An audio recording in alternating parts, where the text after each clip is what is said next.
Aisha Anderson has made an appointment to see her primary care doctor at the recommendation of her OB/GYN. She is looking to find out more about lowering her blood pressure. Aisha experienced problems during her first pregnancy related to her high blood pressure, and she reveals during the appointment that she may be pregnant again. Aisha seems to have misperceptions regarding the impact high blood pressure can have on her and her health. Dr. Roberts discusses with her the importance of controlling her blood pressure, particularly during a pregnancy, and some steps she can take to begin doing so.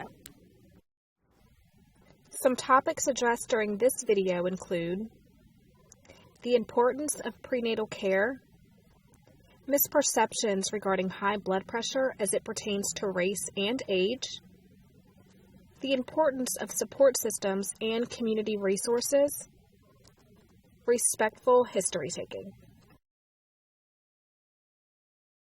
Good morning, Miss Anderson. It's good to see you again. Hello.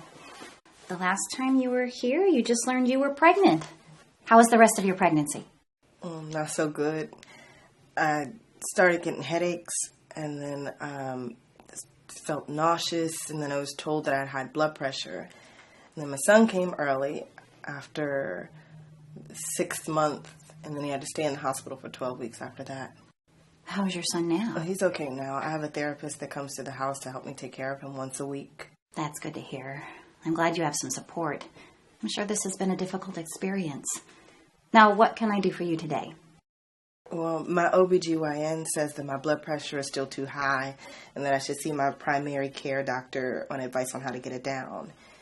I think I probably had high blood pressure before I got pregnant and didn't know about it.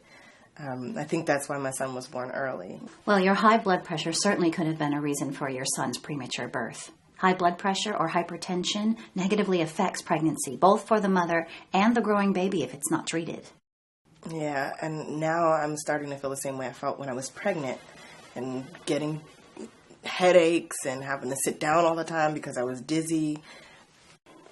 It's good you came to see me today. Let's start by checking your blood pressure, and then we can discuss your options for keeping it under control. The first thing we need to talk about is how to keep your blood pressure under control.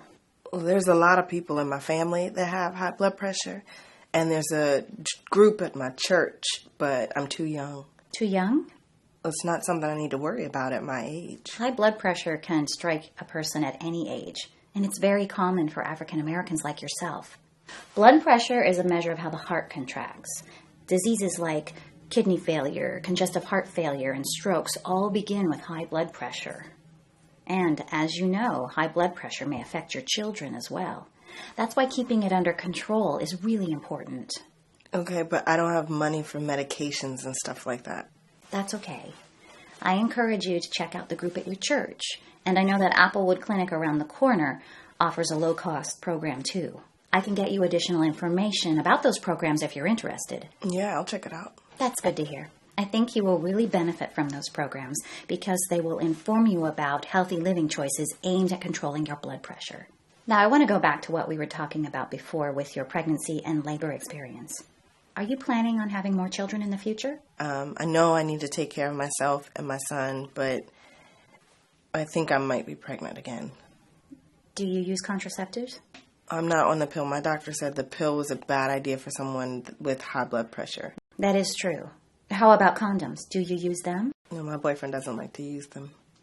Thanks for sharing this with me. It's important I get a complete picture.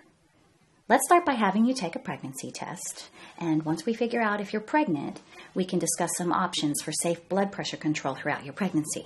We can also discuss ways to prevent unplanned pregnancy in the future that won't affect your blood pressure. Are you interested in learning about these treatment options? Yes, thank you. Please consider these self-guided questions.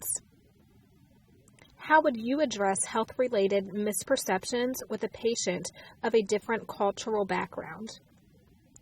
What local resources could you refer a patient to? Did you notice how Dr. Roberts created a safe space for Aisha to answer questions as she took her medical and social history?